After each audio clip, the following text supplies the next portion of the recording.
that the bodybuilding and the weightlifting, as I mentioned before when you guys were here, they were all hand in hand, as well as the gymnastics. Yeah. And everything that Dad and Grandpa liked about it, they always made sure they highlighted it through the books.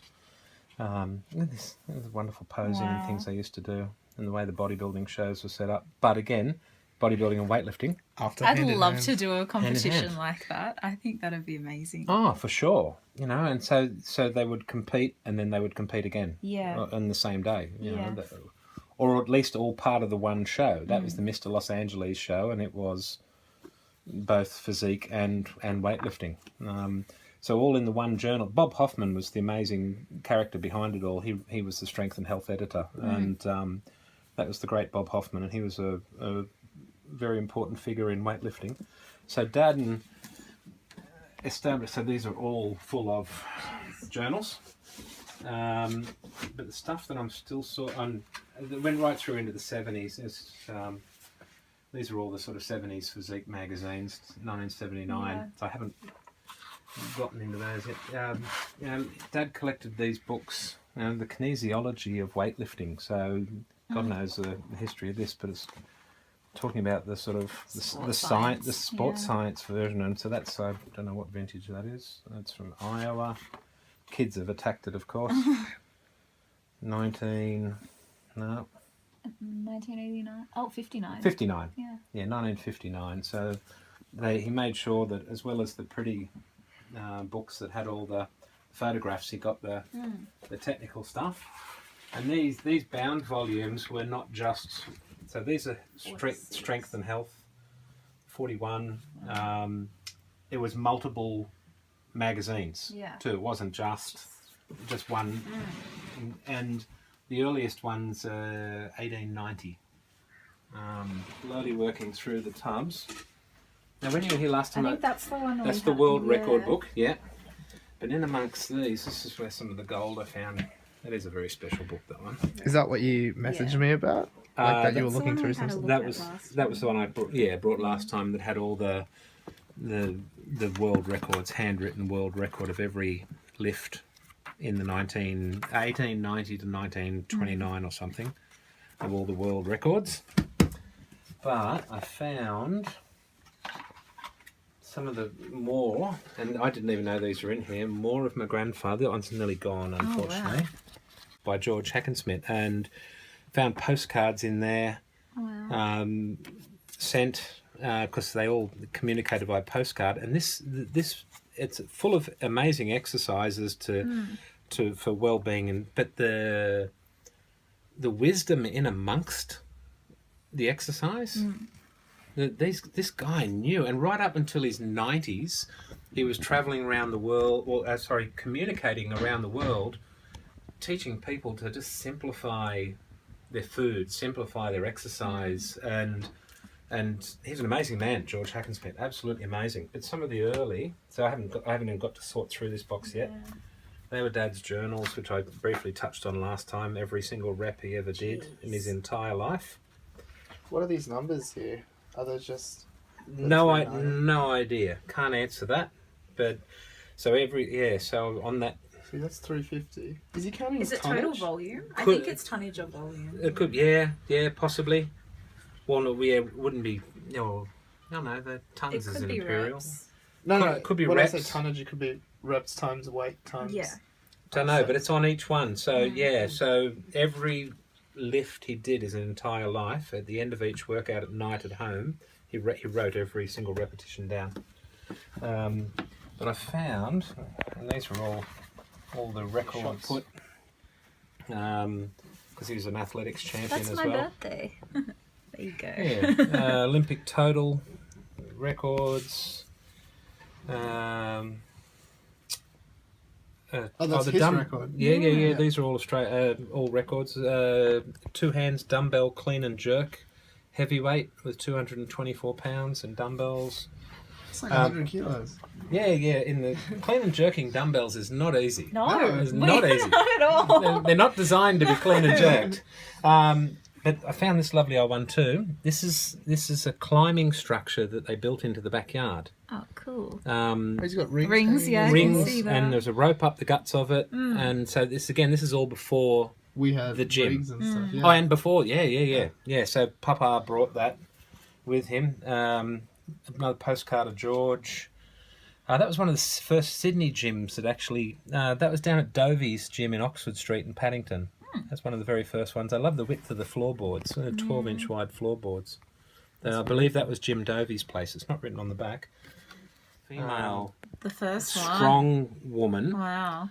And she was that's one of the postcards of the great Volcana. And because women weren't encouraged to exercise at all. Yeah. That was not She's something. so thick, though. Look at her. Yeah. And she did amazing feats of strength. And so that was lovely to find that one. And then again, sent to my father, one of his friends said, I found this. I saw your old friend and thought you would like to have him. And I was talking about George Hackensmith. So one of his mates found an old postcard of George and sent it to my grandfather. But I love these I ones wish too. we still used postcards. Yeah, postcards are a beautiful way to communicate. I'd love to receive things in the mail that aren't fines. Yeah. It doesn't matter where you go in life. The very first thing that arrives Yeah. is a Telstra bill. Oh, It's the first thing that arrives at any I business, never get any anything home. nice in the mail. It's the very first damn thing that arrives. But in this one, Oh, that's so cool. yeah, my grandfather. We need to try and replicate that. Yeah, that's my grandfather there. That's Carl. Photograph nude because that's been But illustrated yeah, on. you can tell. You can tell it's a drawing rather than Yeah. a wrap. And most of the early physique stuff they were shot nude. There's another early one of Dad's journals as well. So what year have we got here? 1944. Oh no, these are records. These are early 1944 gym records. That's Dad's handwriting, so I don't know. But back then there was no ballpoint pens, so that would have all been done with quill and ink. Yeah. Yeah, because they didn't have no ball. And he used to do funny little drawings in each of the issues, but people would send him information. He's even got the cover upside down on that one. It was rather exotic when he got to put photos in it because he would pay a printer to print the photographic page for him, but all of these were done on an old hand-driven Gestetner, Oh, jeez. which is a little desktop printing system that you drove the pages by hand, one at a time. But we always used to laugh. It was a wonderful thing. Actually, Manila, look at that. I think that's the one I travelled to. I was 12 years old. It was my dad's birthday. My birthday, and Dad gave me a piece of folded paper. Have I ever told you this one? No. I was 12, and he gave me for my birthday. He gave me a piece of folded paper, white paper folded into four. I said, "What's that?" And he said, "Well, keep this, and you can write home to Mum from the Philippines when you come there." And I said, "What?" And he said, "Yeah, you're the official Australian weightlifting photographer for the Australian team, and you're going to come over to the Philippines." And so I got that bit of paper, and I was so excited. And I just looked, and I just picked up this issue, and that was the year I went.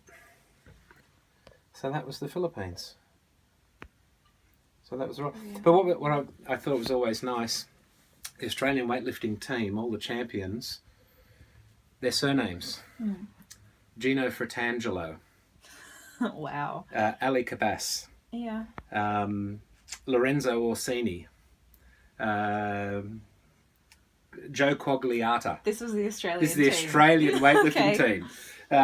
So it was lovely. There was one guy, Dave Brown, and he was the most Australian out of the Australian weightlifting team because it was the Australian weightlifting team was heavily built out of people from the suburbs of Newtown, Burwood, etc., where weightlifting was very, very strong, and especially in the police boys movements. Yeah. So yeah, it was lovely that there was one guy in Australia in the Australian team that actually sounded Australian. The rest of them were, but they always met. I've got a whole lot of these. Oh, These are the wow. original. Again, these have all got their teams. That's the New South Wales team for 10, 15 years, is Australian records. But there was always this love-hate relationship with Charlie because he lived this reckless lifestyle. On the weekends he went and got drunk and dancing and smoked cigarettes, but he was the strongest man in his division in Australia. Sounds a tiny bit like Jack. But what was the postcards that I've got? Everything was on a postcard. Yeah. So that's my grandfather. So they bothered to print. That's a 110-year-old image. And thank God the process had longevity. The process was, because otherwise we would have none of this. None of this record. We should make a proper record book for our gym. Yeah, the digital thing. As much as George printed this one and sent this to my grandfather. I know. Yeah, the guy was stacked. Great. And when he wanted to get bigger, he ate more food and trained harder. There was no supplements, there was no protein powders, no anything. So again, this is such a wonderful to be able to have these amazing. These are so cool. Yeah. That was grandfather Carl. They're champions. So that's cool. So most of them have the lifts. We always love the Russians that would send the photos. Bazanowski, Walter Bazanowski, I think it was Bazanovsky. Yeah. Because the split snatch and the split clean were around a lot longer, a lot earlier than the squat version. And when Bazanowski did a split, he was so low and his legs were so bent that you weren't allowed to put your knee on the ground. That disqualified you. But he had this wonderful low super split that obviously meant two things. One, he was super flexible. You didn't have to get the bar as high. Commitment onto the bar too. So you're only getting the bar up to sort of there, and then you're getting your entire body down underneath it and catch it. And so the stuff that we got sent by the Russians was just amazing. Like Jane. Exactly like we have one lifter that does that. Yeah, and but then I think it's Tommy Kona. No, that's not Tommy Kona. This one's cool. So that was one sent from London. But I love it on all the old ones because all the plates were metal as well. Yeah. So these are all these were all left over. These were sent to Dad to include in his magazine. So these are from all over the world, these ones. I like their shoes. Leather dancing shoes. How cool was that? That was before the gym was built. That's Dad at 17. Oh, wow. Wow. Doing a one-arm press with a clown. How cool is that? So that's a man dressed in a clown suit. And they did a lot of that. They did a lot of lifting each other. Yeah. And these are some of the beautiful early ones too. This is, that's my grandfather there. This is the boys' home he was raised in England. But I love all the little solemn sort of faces so that's over 100. That's 112 years ago, 113 years ago. That photo. And then this is where I think I developed my love for animals.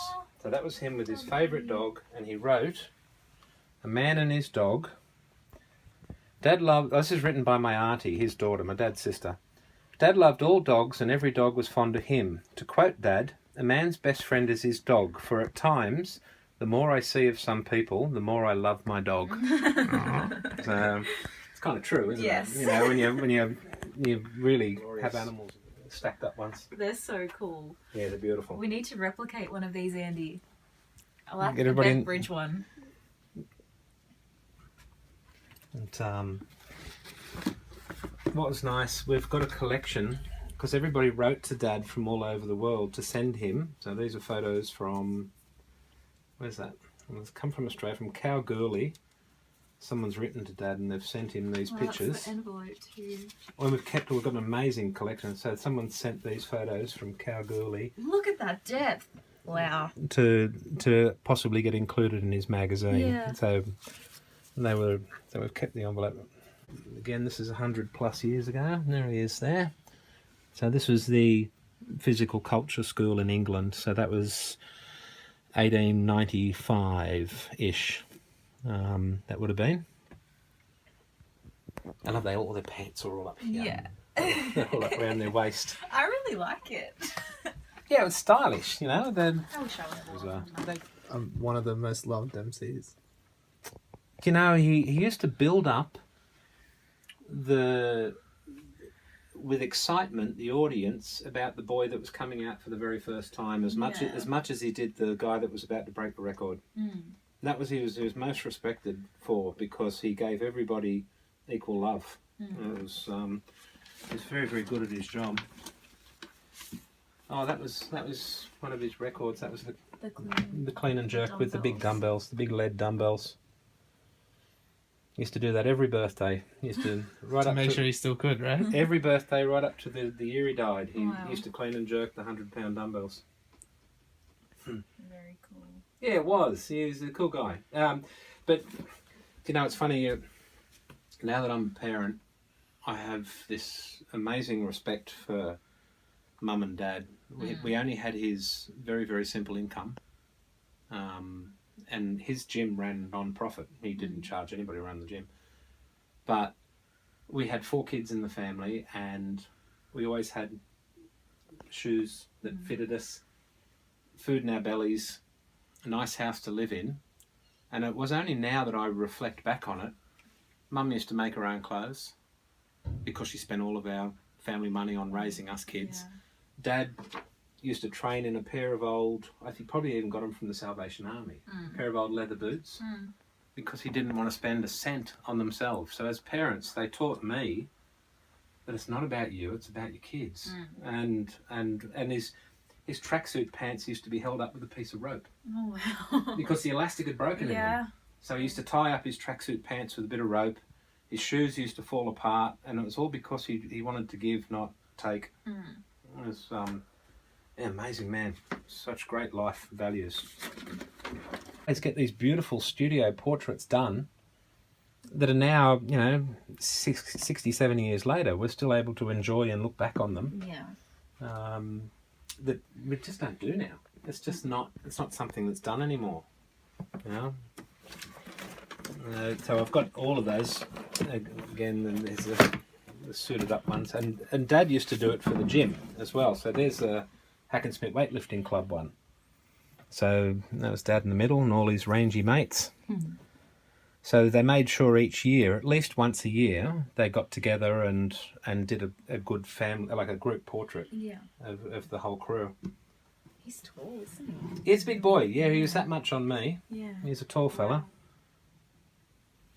Organise acid-free boxes to store them safely. 2 things that they don't like moisture or light. So I've got to get them into black boxes. But what I think I'm going to do is sort them into, obviously, all images of my grandfather, and then all images, and because I've still got a fair idea of the timeline. I know I can look at that and I know that's my grandfather at 17 years of age, because I've been told the stories associated with the pictures. Yeah. But then I need to organise and work out what I'm going to do and how I'm going to. I want to digitally record them because I want to share them. Yeah. There's no good them having sit here in a box. It's a record that needs to be. A lot of the friends that watched the story when we came here the first time, they were messaging us going, "Oh my goodness, where are you? And how do we see it?" They were amazed. Because it's just an unbelievable archive, and I've got to share it. I can't just leave it sitting here in a box. It's the stuff more of my grandfather. I want to share that over time. That's more a personal thing. But the actual Australian weightlifting story, that's a story that I want to get out there. Yeah. You know, because it's such an amazing story. And it will happen. I've gone through it. I've managed to do a few boxes, but I've got about another dozen of them to work my way through yet, which I shall over time. It's